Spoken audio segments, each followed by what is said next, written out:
I'm going to wait for a few viewers to get in here before I start this third and last episode of hey.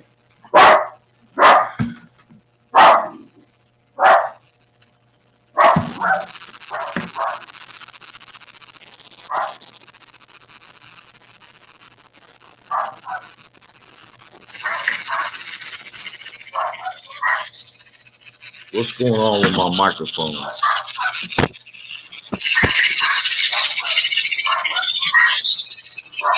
going on with my microphone?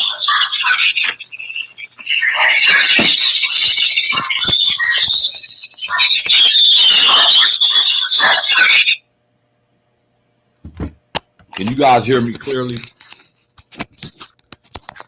Is it static in my microphone? Hopefully there's no static in my microphone. Can you guys let me know if there's static? Let me go put my dog away. He's barking. Hey, get over here. Come here. Come here.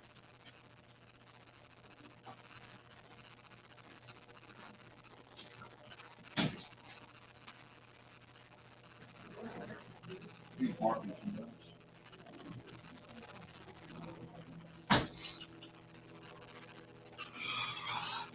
All right.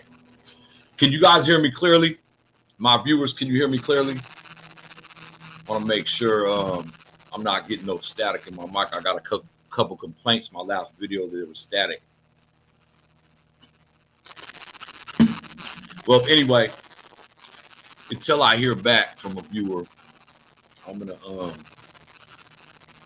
gonna continue. This is episode 3, probably the last episode. If not, there's gonna be a short part 4. So let me get a couple more viewers before I start this episode.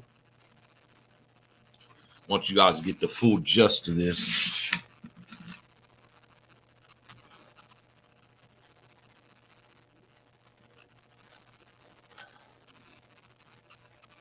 All right. Oh, shit. So I left off. I was at the branch. Now, if you guys already haven't hit that like button, hit that like button, hit that subscribe button, and please hit that join button. Become a member of the Prison Yard TV. You guys will get a lot of extra perks, a lot of extra things. You'll get exclusive live videos. Tonight, by the way, I'm coming back on at 8 o'clock. Big Cisco's back. He's going to be joining me. We're going to do a Q&A tonight at 8 p.m. You don't want to miss that. We'll probably be on for an hour or so, maybe an hour and a half.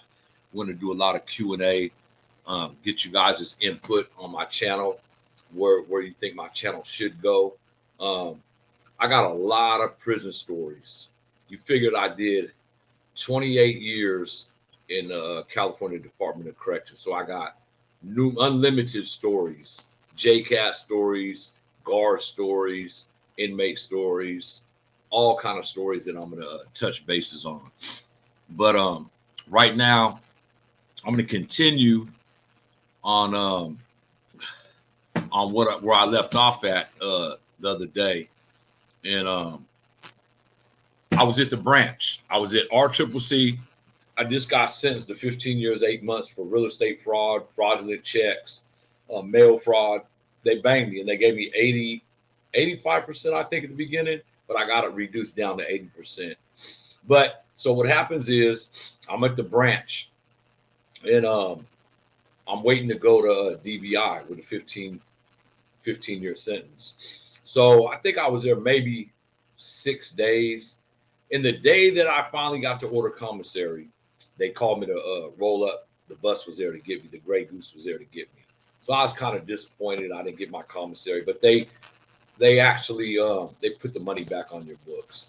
So I didn't get my commissary. I get on the bus and I'm headed to DVI.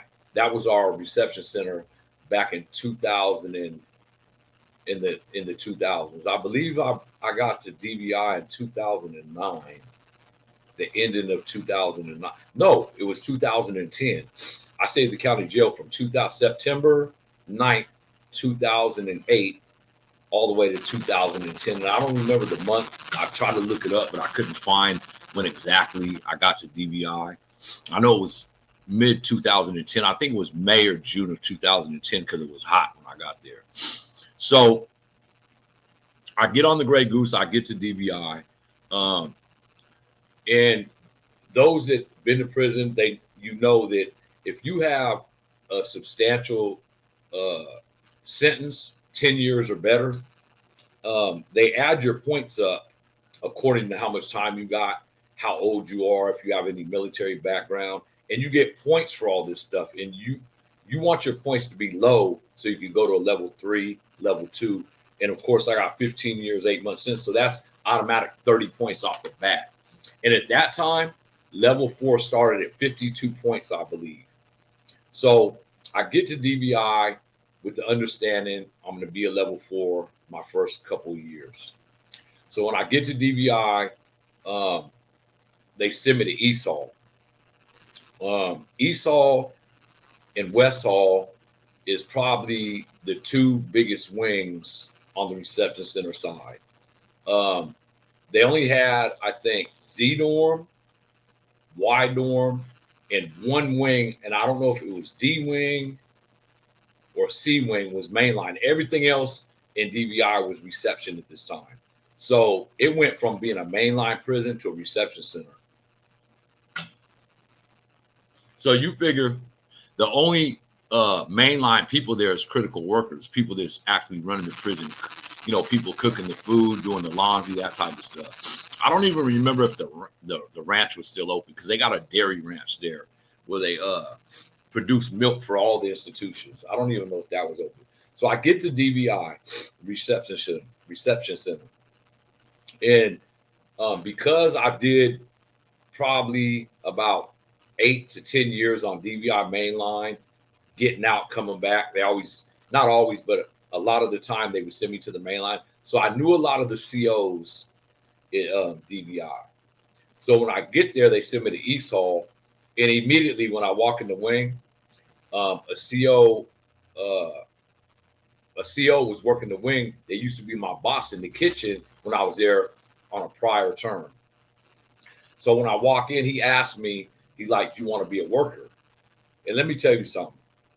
When you're on the reception center side, you're locked in the cell the majority of the time. You come out to go to chow, you come out to take a shower, and I think you get yard 2 times a week for an hour or 2. So the majority of the time you're locked in the cell. So everybody wants to be a worker. Now, mind you, these are 2-man cells, 50 cells on each tier. So that's 300 people in the building. Now you got to imagine that. There's 300 people in one building. And I believe there's 24 cells or 25 cells on the bottom tier. On the right side, there's 24 or 25 cells on the left side. So that's 50 cells on the first tier, and you got 3 tiers. That's 300 people, 300 plus people in each wing. So of course, I want to stay out the cell. I want to know who's there. I want to get a head count of who's there, and whatnot. So of course, I take the job immediately. I go put my stuff back in the cell, and I walk in the cell, and I have a little Asian Crip guy in the cell from Stockton. His name was Doughboy. He was a youngster his first term. I introduced myself, told him I was a worker. He was like, "Damn, you came in." He immediately became a worker. It's because I was a little bit older, and COs like to have people working on the tiers that they know and that they know are not pushovers. So they gave me the job. So, of course, I come out the cell and I start running the tiers, going to people's cells, trying to see who's who. Okay, when I went to DVI throughout my career, I always sell with black guys. I always sell with Crips. My nationality is Portuguese and Mexican. So I run with Crips, so they always put me in the cell with blacks. So going to the cell, seeing this Asian cat kind of threw me off, but he introduced himself as Doughboy from Stockton, and he was a Crip. So being that he was a Crip, you know, there's a line, there's a fine line if you could sell with different nationalities, but if they're from a the same gang faction you're from, they will put you in the cell. If you're a white Crip, Mexican Crip, black Crip, if you're a Crip, you could be in the cell with other Crips. I gotta stop this. That's tobacco, by the way. I smoke Bugler. Been smoking this shit for 35 years.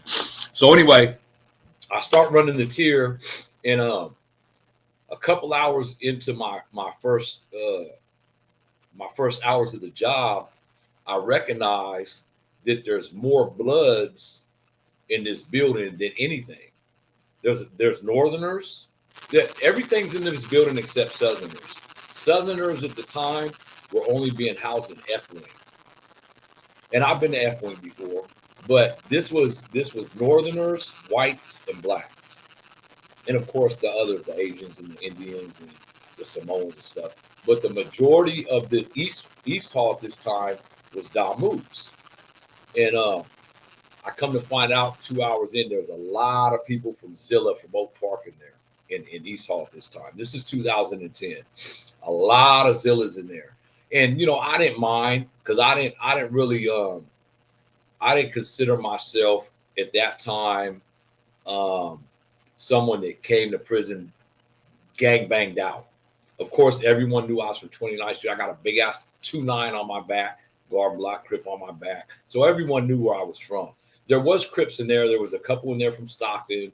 And I think there was one other homie in there from 29th Street, and that was Little C Tone.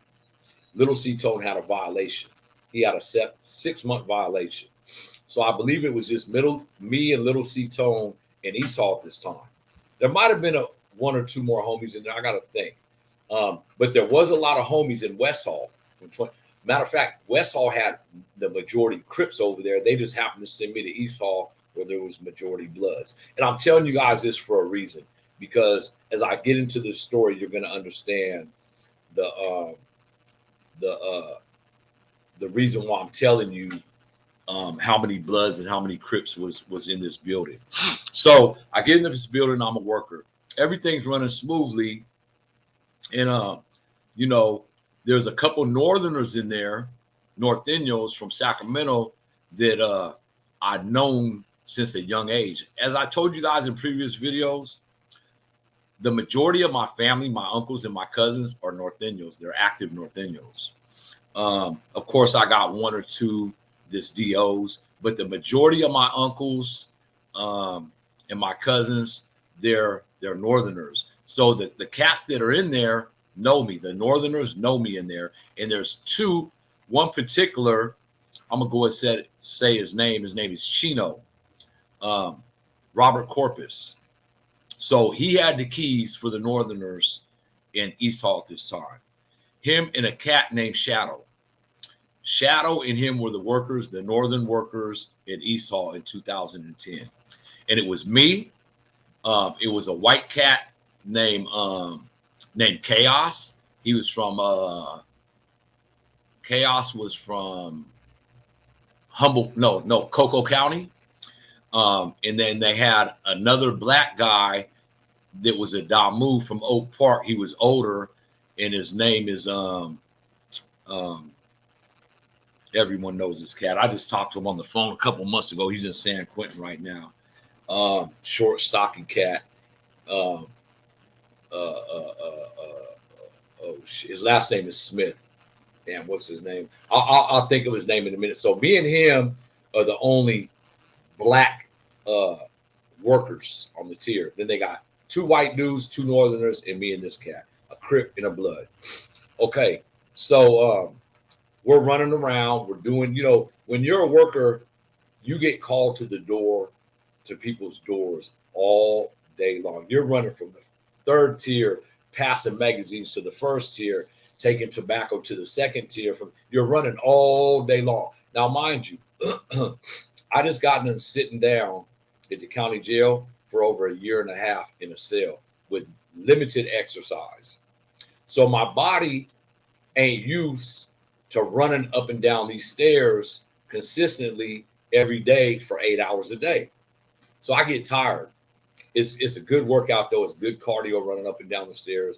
But you kind of get irritated when someone calls you to the door and asks you if they're on the third tier, or if they're on the first tier, asks you to run up to the third tier to his homie's cell to go get a roll of paper or to go get a wick.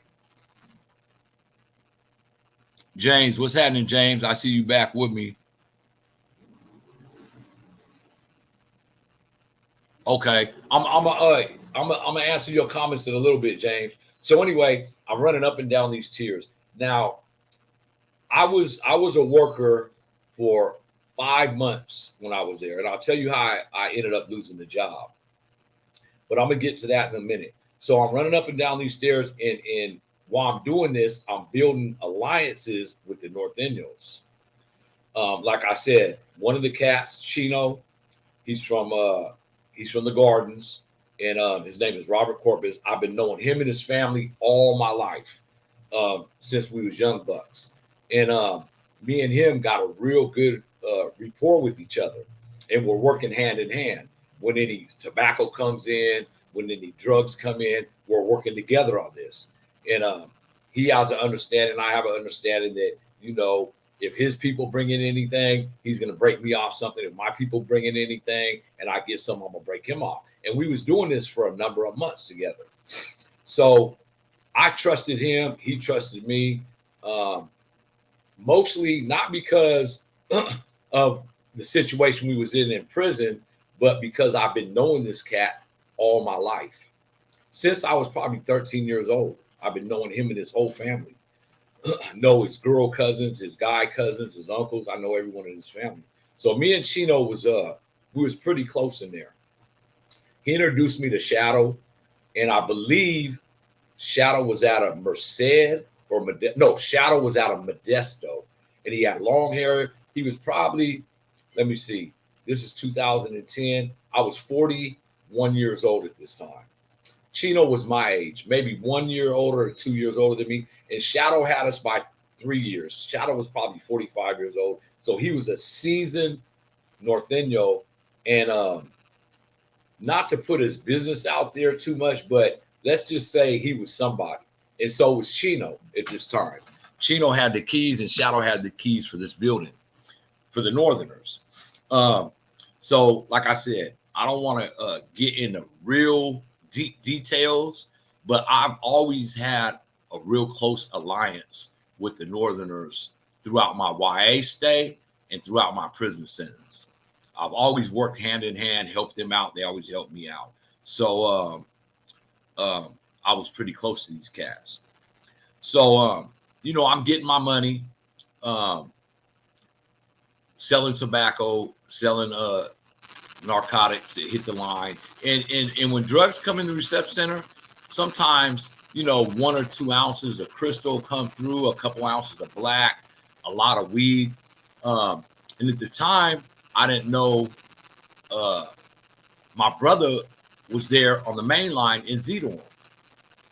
And I didn't know that for the first 2 weeks that I was there because I was a worker and I didn't go to yard for the first 2 weeks. So finally, when I went to the yard, Z-Dorm, you could talk to people at Z-Dorm on the main line because they got this big ass roll up garage. So I went over there by Z-Dorm and everyone's like, yo, bro, T is here. So anyone that knows T, me and him worked together with AWOL Records. He owned AWOL Records, and I worked with that record company for a number of years. So Freddie T was in Z-Dorm. So I go to Z-Dorm, and Freddie T, of course, has weed. He's a weed head. He got a lot of weed. And, he shoots me some weed, and I shoot him a little tobacco. So this is what happens. This is where the journey begins. So one day, I'm in my building, and the Goon Squad hit. Now, when the Goon Squad run into a building, the workers are the first people to see him come in, see him talking to the police at the little police station, at the little bars. And so we yell out Kukui, which means monster, which lets everybody know in the building that the Goon Squad is in the building. So when these 3 Goon Squads walk in the building, I recognize one. Matter of fact, I'm gonna say his name is Blasted Jim. He used to be a CO in the visiting room when I was there the last time, and I knew him very well. And let's just say, well, I can say it because Blast don't even work. We call him Blast. Blast don't even work there no more. He got fired. But at this time in 2010, he was on the Goon Squad. And the sergeant of the Goon Squad didn't like me at all. His name was Pierce.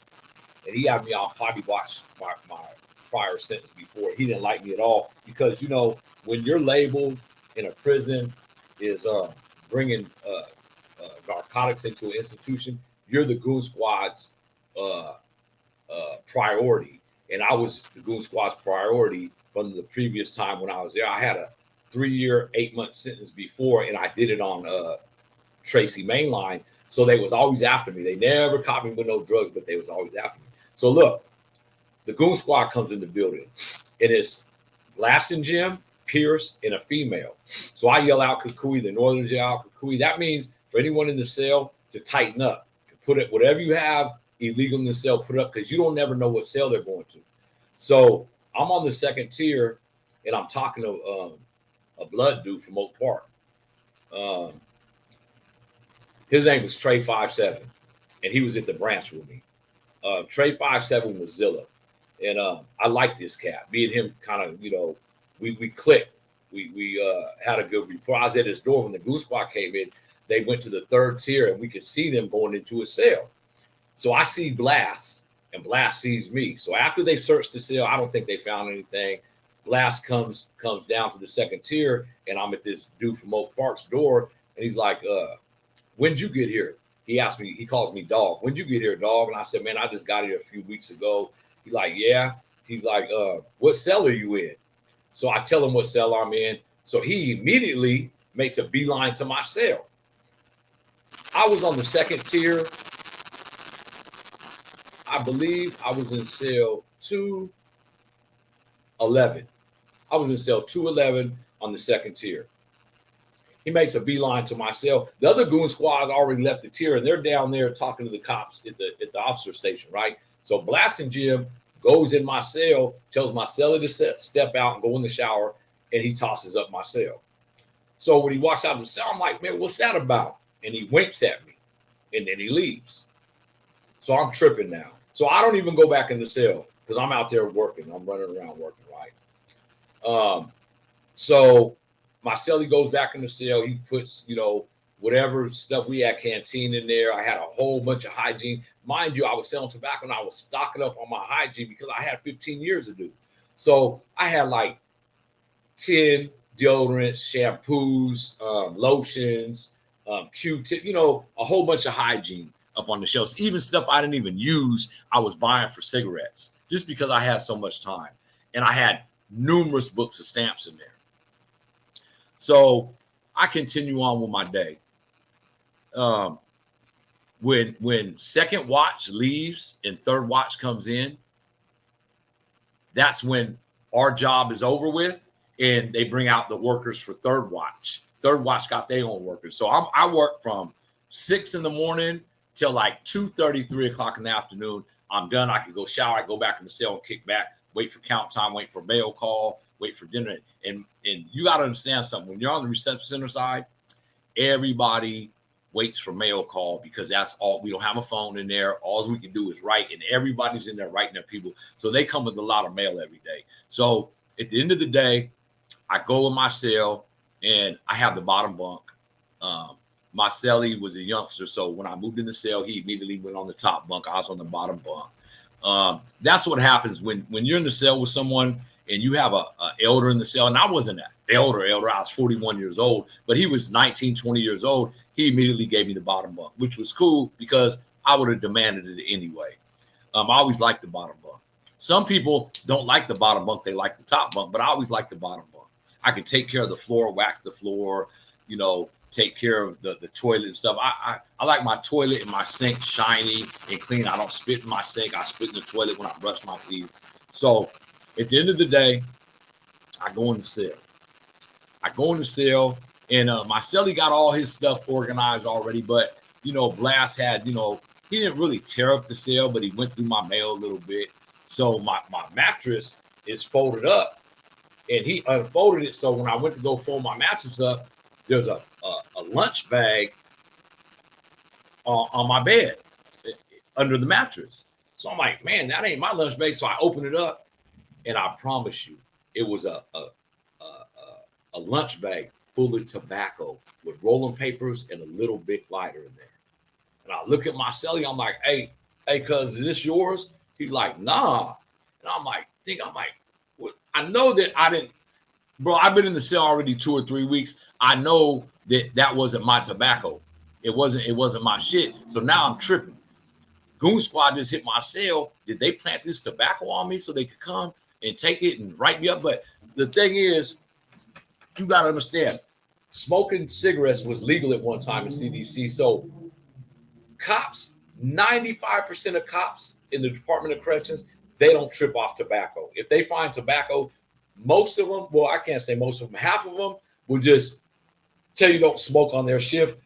The other half, they'll either take it and flush it down the toilet and it's a wrap, or, you know, they take it and go give it to their snitches. And that's what they do. So I knew this tobacco had to have came from the Goon Squad. And, you know, I known Blast for probably 15 years at this time. I've been knowing him for my last 2 prior commitments, and he worked in the visiting room. And the word was, I never dealt with Blast, but the word was Blast was bringing cell phones and tobacco and drugs for another cat from Oakland back in the day. So I was in the cell tripping. I had this damn lunch bag full of tobacco. He gave me everything, rolling papers, lighter, everything, right? And there was no notes or anything. So I'm tripping. So now I got this tobacco, and I make 50 balls up. And 50 balls, a 50 ball of tobacco. Okay, put it like this. One of these right here, this cost me $9.50 out here right now. That's what I pay for this, $9.50 for this pouch of tobacco. And this will last me a day and a half. So I can make 750 balls out of this $9 pouch of tobacco. 7. That's $350. Or if I sell cigarettes, I could roll 10 cigarettes and sell them for $5. So you can imagine, I got at least a can of tobacco in this bag. And a can of tobacco is 12 of these. So I got a lot of tobacco. So now I'm going crazy. I smoke. So I'm rolling cigarettes. I'm selling cigarettes. I'm selling 50 balls. I break off Chino, the Northerner. He's selling tobacco for me. I'm giving him something to smoke. And, you know, I got it cracking in East Hall with the tobacco. I'm even sending tobacco to the homies in West Hall. So I'm smoking. I'm doing my thing. A week goes by. And, you know, I got a lot of tobacco stashed for personal use. And Goon Squad hit the building again. And it's blasting Jim again. So Blast comes in and he winks at me. And, you know, you can't really, convicts can't really talk to COs without another convict next to you, because people think that you're telling, dropping dimes and shit like that. So when Blast comes in and winks at me, you know, I just keep going about my business. Oh, Winfrey, dude from Oak Park, his name is Winfrey. They call him Winfrey. So Winfrey, me and Winfrey is close. We're real close. He's from Oak Park. He's my age. You know, he's in his 40s, and me and him are working together. He's selling tobacco with me and shit. Winfrey got a life sentence, bro, and I believe it was for a pistol. So Winfrey, you know, I gave him tobacco to sell, and he was getting all his hygiene together. We was working drugs. We were selling drugs. We were selling tobacco. And so when Blast and Jim come in, I already told Winfrey, I didn't tell the Northerners where I got the tobacco, but Winfrey knew that I thought that Blast put that tobacco in my cell. So when Blast came in the second time and I seen him, you know, I got Winfrey with me. And after Blast and then went and searched his cell or two, you know, he came off the stairs and he went by the showers and he was just standing there. So me and Winfrey went up to him. I was like, what's up, Blast? He was like, hey, man, you know, we confiscate a lot of stuff. We confiscate cans of tobacco. I got a locker full of tobacco over there. I'm like, yeah, man, I appreciate that. But what's that for? He's like, it ain't for nothing. And Winfrey was like, man, why don't you shoot us some more? And he's like, what cell you in? And Winfrey told him what cell he's in. He like, I'm gonna go search such and such cell. So he goes to Winfred's cell and he searches Winfred's cell, and same thing. He blasts a bag of tobacco on Winfred's cell. So now we're balling tobacco. So I'm wondering, man, is this dude, just giving us tobacco because he likes us, or what the fuck? When cops give you something, they usually want something in return. So I'm tripping now.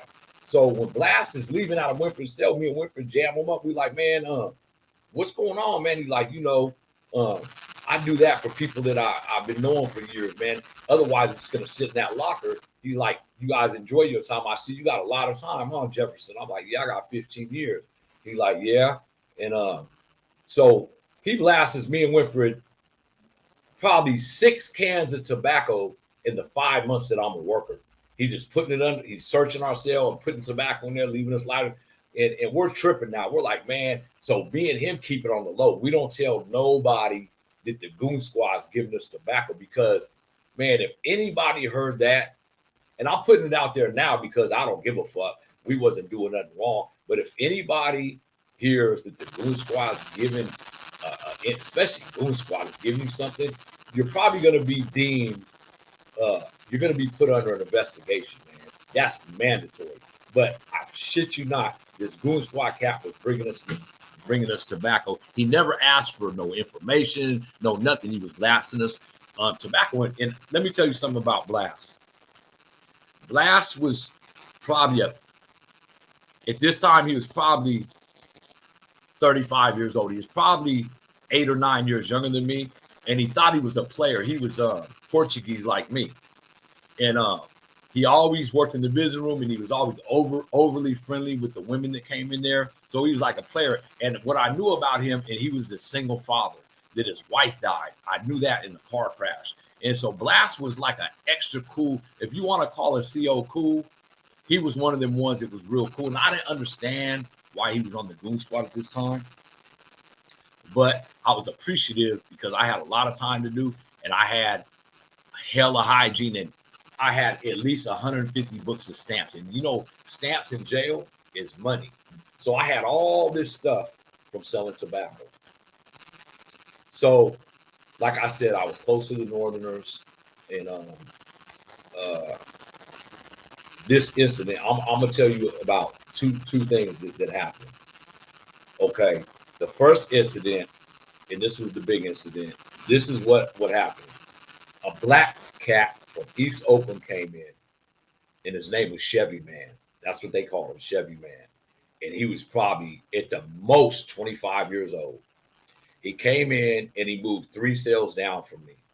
And he was one of them loud kind of cats that he was hyphy. Let's just put it like that. He was hyphy. He was always rapping on his door, and he was just a loud Oakland cat, right? And youngsters, they tend to be louder than us older cats in there. And he was loud, but I kind of felt him.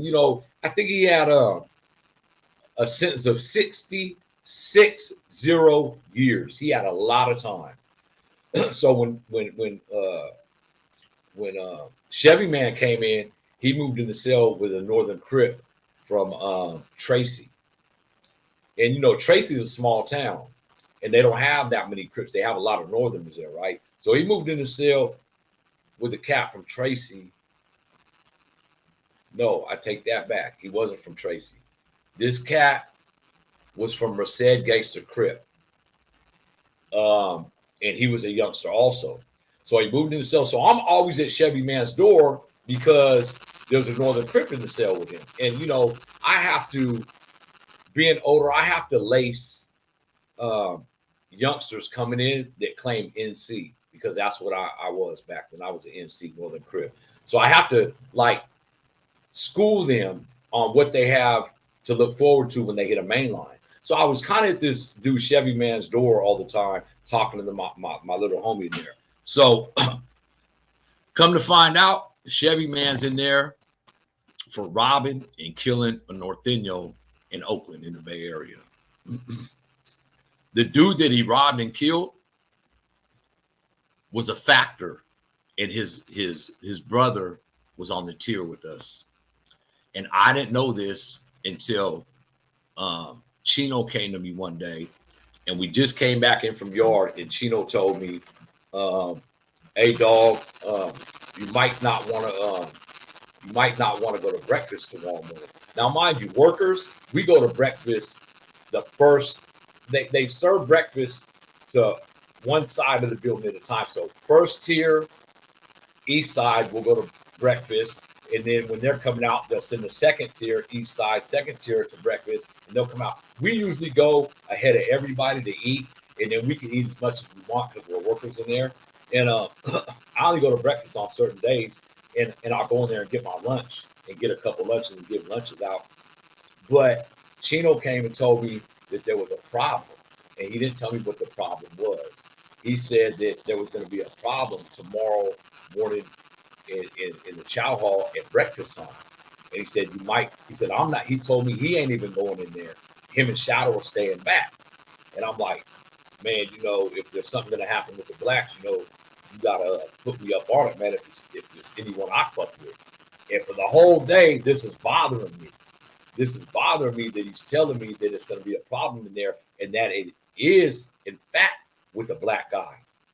But he ain't telling me that they're about to stab this dude, Chevy Man, who's in the cell with my little homie.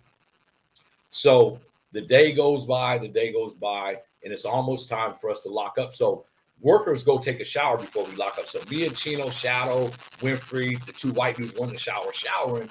And when I get out of the shower, Chino tells me to hold on a minute to walk. He's going to walk me to my cell. So I'm like, all right. So when Chino gets out of the shower, walking to the cell, he's like, hey, dog. He's like, it's a personal issue with one of my homeboys and a black cat, but the cat ain't from Sacramento. He said, man, just stay out of the chow hall tomorrow and don't get involved with it.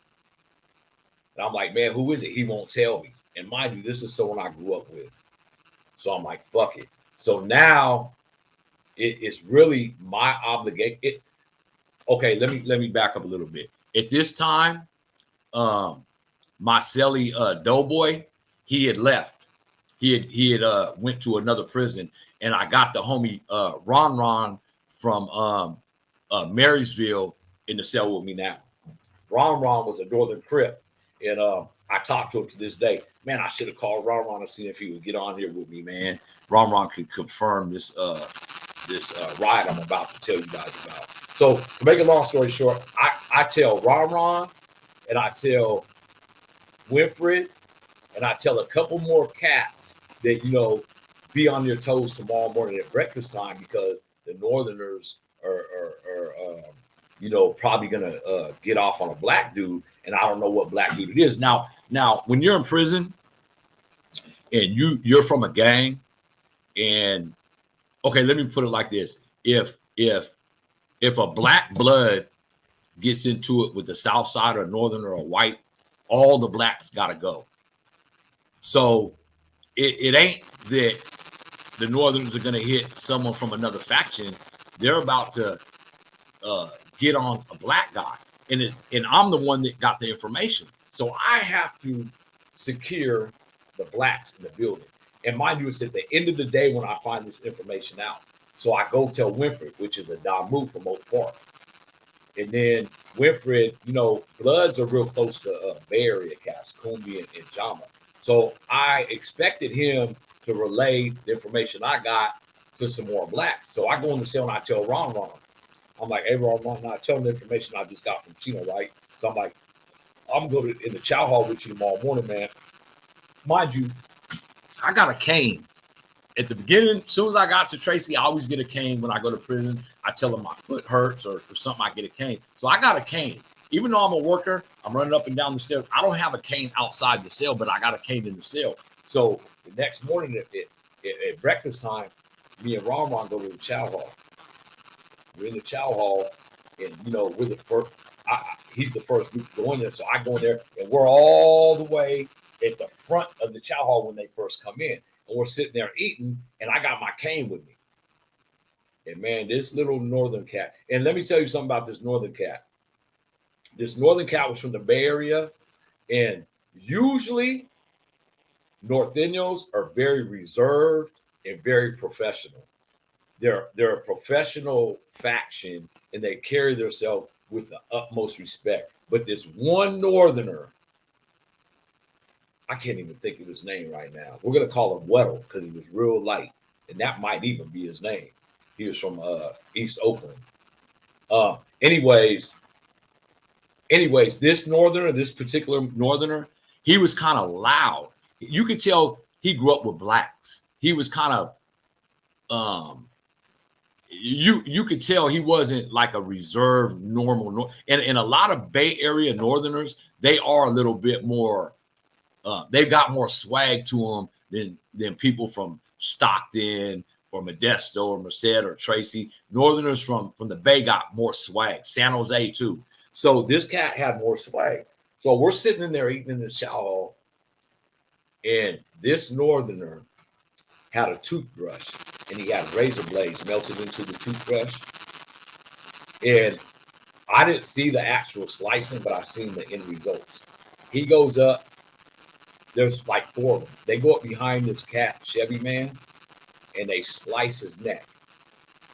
They didn't get him that good, but they hit him in the back of his ear, and it went down. It didn't go across like this. It went down. And Chevy man immediately starts blending this northerner. He starts taking, so that makes all the blacks jump up. So now it's a full-fledged riot in this little ass East Hall Chow Hall is little, and it's packed. The cops, they run. There's only 2 cops in the chow. They run out and they lock the door. And now there's windows broke, and they're spraying tear gas in through these broken windows in the chow. But you got to figure, you got, I'm going to say 85 inmates in this chow, and say 15 or 20 of them is whites, and others, all the rest is Mexican and blacks. And people are getting hit with trays. People are getting hit with elbows, and this goes on, no bullshit, for like 2.5 minutes. Full-fledged riot. I broke my cane in there. My cane, I hit someone in the back of the head with the cane. So look, after it's said and done work, they send everyone in that chow hall out to the medical yard on the reception center side. And on the medical yard, there's a fence between one side and the other. So they put all the blacks on one side, and none of us are handcuffed. They put us in there, and they put the northerners over there, and we ain't handcuffed when we first go out. And there's a fence with I think there's a little bit of razor wire across the fence, but it ain't that high. And we're out there, and everyone's sprayed up. Well, the majority of us is sprayed up, and Chevy man is leaking, and a couple more people are there ain't no stab wounds, but a couple more people in there got sliced on their arms and their backs. But the blacks are talking shit through this fence to the northerners, and Chevy man passes out on the grass. Well, the cops are coming in because they're going to zip tie us out there now. They fucked up and let us out there without handcuffs. They're supposed to zip tie you in the chow hall and take you out there. Well, they didn't. They came out there to zip tie. Well, they know the Chevy man passed out and he's leaking all over the grass, right? So we all go on lockdown. Everyone goes on lockdown. Workers and everything. Not all the workers. The Mexican and black workers go on lockdown.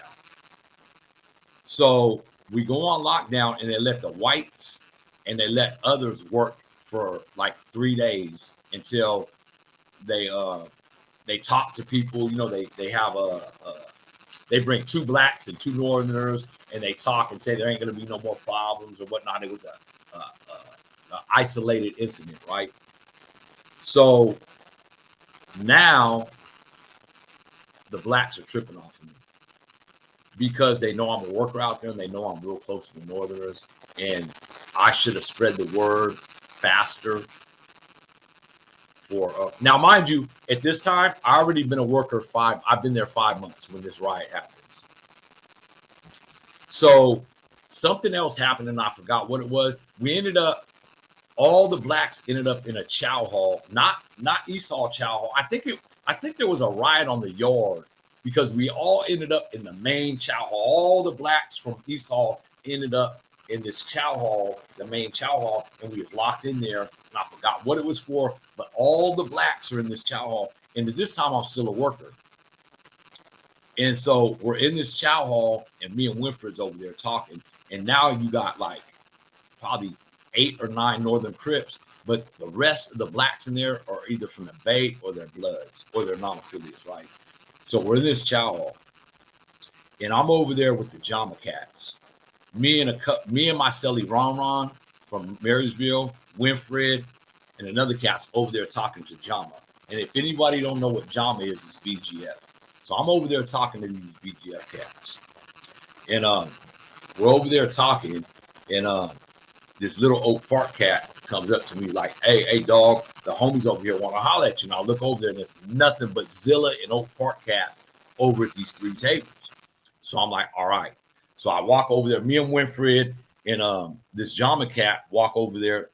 Hold on. Hold you guys in stops for 1 second. I got to grab this real quick. I got to grab my drink.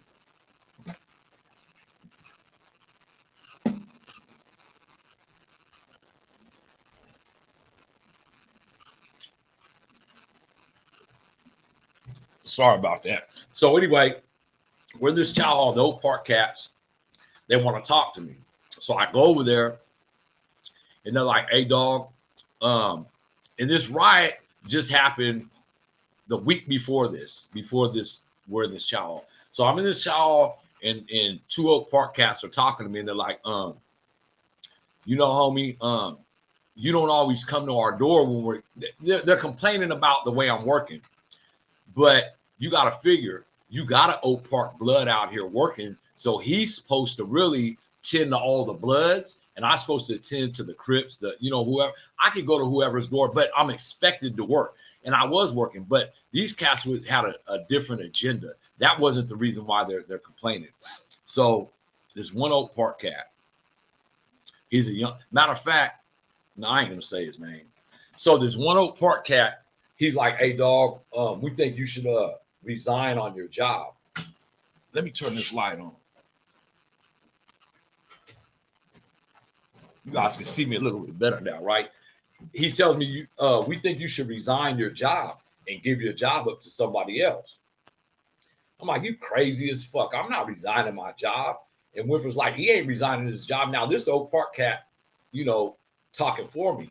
So he's like, well, we think that you knew what the Northerners was going to do before they did it. And you should have informed us all. Now, this is what this is about. Because the blacks came up on the short end of the stick in that little riot. We kind of got fucked up in that chow hall. So they want me to resign because they think that I knew what was going to happen before it happened, which I did. And I explained just what I told you about the story. I explained to them. I found out the night before, right before I was locking up. And I did tell Winfred, and Winfred confirmed that I told him. But they thought that we should have told every black in the building, but we didn't have time to. So I'm like, man, look, man, I'm not resigning. So they was grouping up over there. Now I go back over to the Jama cats, and there's tension in this chow hall now because they're really pushing for me to give up my job. And I ain't giving up my job. So I think we're in the chow hall for like 45 minutes to an hour. The cops come and they're taking us back 10 at a time to the building. So I want to be last in here because I want to resolve this before we get back to the building because I don't want to be watching over my back and all that shit.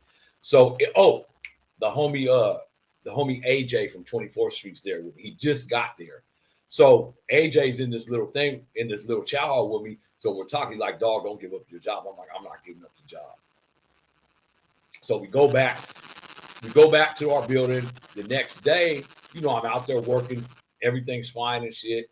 So my boss, which is a CO that I've known for a long, and mind you, I got hella tobacco. So I don't want to give up my job because I'm trying to make money on the tobacco side, right? So, and I forgot to tell you guys something. So I told you Freddie T was there as leader, right? So Freddie T says there's no tobacco on the main line. So I'm actually sending him tobacco in the Z-Dorm, and he's giving me bundles of weed. And how we're doing it is when I go out to yard, I bury the tobacco in the horseshoe pit, and he goes over there and gets it and puts weed in the horseshoe pit. And when I come out for yard, I go get the weed. So we're trading weed for tobacco. So I got weed and tobacco in Esau, and I got it sewed up. Man, I got so much shit in there. So this is what happens. The next day when I come out from work, I work my whole day shift, and my boss, CO Vasquez. No, I take that back. CO Cologne. His name was CO Cologne. I've been knowing him for years. He comes up to me, he's like, "Hey, Jefferson, let me holler at you when you get out the shower." So I'm like, "All right." So when I get out the shower, I go over there. Me and Winfred go over there. He's like, "Hey, man, this ain't nothing personal, but I'm gonna have to put someone else in your position." I'm like, "What?" He said, "Man, I'll tell you more about it tomorrow." He's like, "But tomorrow I got someone else coming out for your job tomorrow." I'm like, "Cologne, what are you talking?" He's like, "Man, I have to do this, man, and it's coming from my sergeant." I'm like, "It's coming from your sergeant?" He's like, "Yeah, I'll tell you tomorrow morning at breakfast time." And I'm tripping now. I don't want to, man. I've been out running this tier for 5 months, and I got shit going on. People owe me money. I'm not going to be able to leave myself, so I'm really tripping. But I do got Winfred out there, you know, doing his thing. But now, me and Chino, we're still cordial, but I'm kind of upset with him because he didn't tell me exactly what was going to happen, even though they aren't supposed to tell me because I'm not a Northerner. I still felt some type of way with Chino, right? And I was kind of angry with him and Shadow for not giving me the full heads up, because then if they would have gave me the full heads up, you know, we would have probably had not, and they gave me the information right before we was locking down, so I couldn't even go get knives or none of that shit and prepare all the blacks anyway. So check this out. So the next day comes, and of course they don't let me out the cell to work at 6 in the morning. I got to go to breakfast like everyone else. So I go in the shower. When I come out of the shower hall, Cologne tells me like, "Hey man, a lot of cats in here drop kites." And this to me is some bitch shit. Drop kites and told them that I wasn't responding to their needs at their door. I wasn't giving them the right. I wasn't going to as many doors as I should during the day. And Cologne knew that was bullshit because he see me running up and down these stairs all day, right? So I pled my case and shit to no avail. So at the time, I kind of believed Cologne that there was a lot of kites dropped, but I didn't think the kites were dropped from blacks.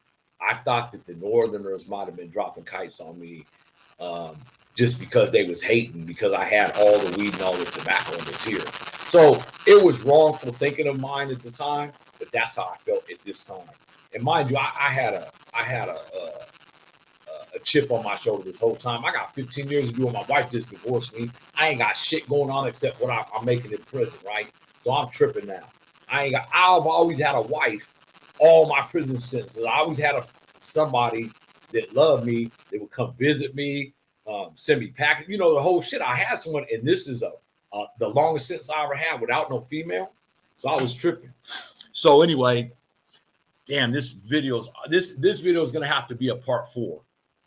I know you guys want to hear the rest of the video because it gets real deep after this. And it's already been almost an hour. Damn, these videos be going by fast. So I'm going to cut this video off and continue again tomorrow, Sunday, football day. I have a part 4. I didn't think it was going to go that. This video might even be a part 5 because I'm only halfway through this video of what happens. You guys got to stay tuned to what happens at DVI when I'm there, man. It's crazy as fuck. So stay blessed. Hey, if you guys haven't hit that join button, man, hit that join button, man. Become a membership. It's $3.99, man. I'm telling you, you guys got so much extra shit from my channel if you do. I already told you what you guys will get. You guys will get my book, my audio book. You guys will get prison art, prison poems, emojis, badges, exclusive videos that I ain't putting out there for the rest of the YouTube world. If you're a membership, you'll get all kind of perks, man. Hit that membership button. If you already haven't hit this like button, hit the like button, and also share this video. Now let me answer some of these comments. I see a lot of comments down here. Let me go back to the top where James started commenting at the top. And he back in 91, the Bloods ran the 2 yards, and the Crips ran the rest. What's up, dog? Love your show. My bad, wrong information. I'm at Jamestown prison that I was at. Yeah, I was at Jamestown too, homie. I think it was called Tuolumne Yard or some shit like that. I did a year back in Tracy. Very cool. Let me see. I did a year in Tracy with BK, Big Cisco, Kool-Aid, Freddie Smith, Big Vitamin, Charlie Loke back in the 96. I seen Kool-Aid yesterday at Thunder Valley Casino, y'all. First time I seen Kool-Aid 12, 13 years. I seen him at Thunder Valley last night. All the Crips was on the J wing, the Bloods was on K wing. Yeah, me and Little Venom beat life sentences because we had good lawyers and appeal. Who? Little Venom? You mean 7? Or what Little Venom? There's 2 Little Venom. Well, I know 7 and I know Little Venom, but I think there's two Little Venoms on me.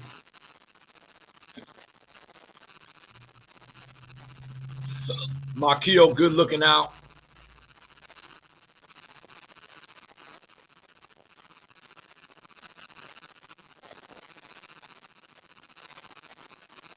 Real 1916.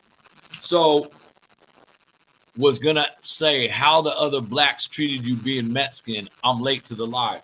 So I've never had a problem with any blacks as far as me being a Crip and not being black. I always had problems with Southsiders.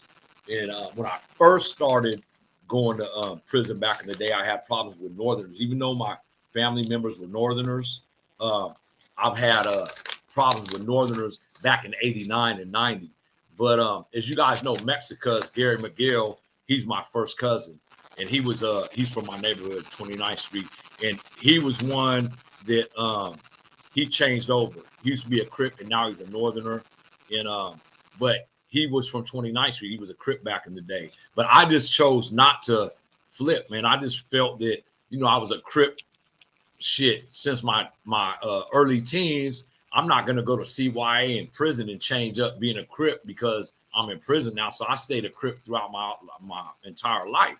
But my cousin chose a different route. And, you know, his dad and his brother and all our uncles were Northerners. So they was pressuring him more to be a Northerner. And they was me also. But I didn't fold. I just stayed who I was throughout my incarceration.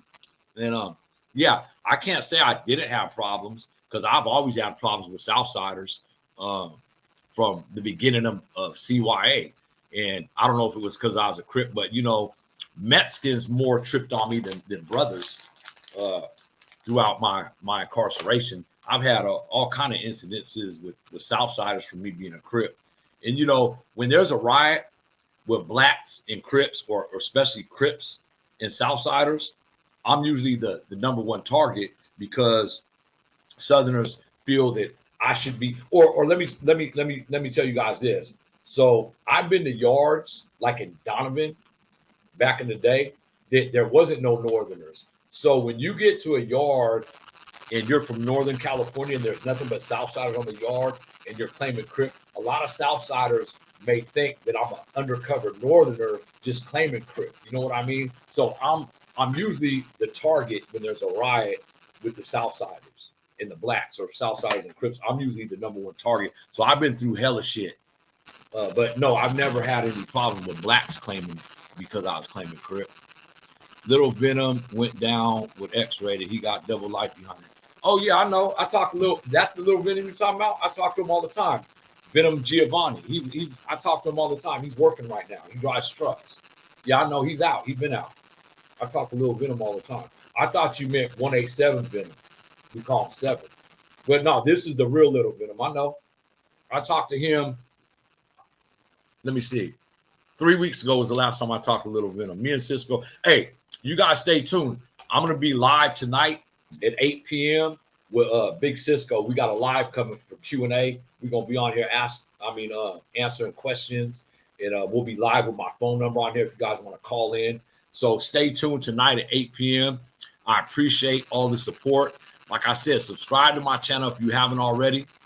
Hit that like button and share my videos, man. You guys help me build this channel up. Help me share these videos. And I can't stress the importance of you guys hitting that join button, man.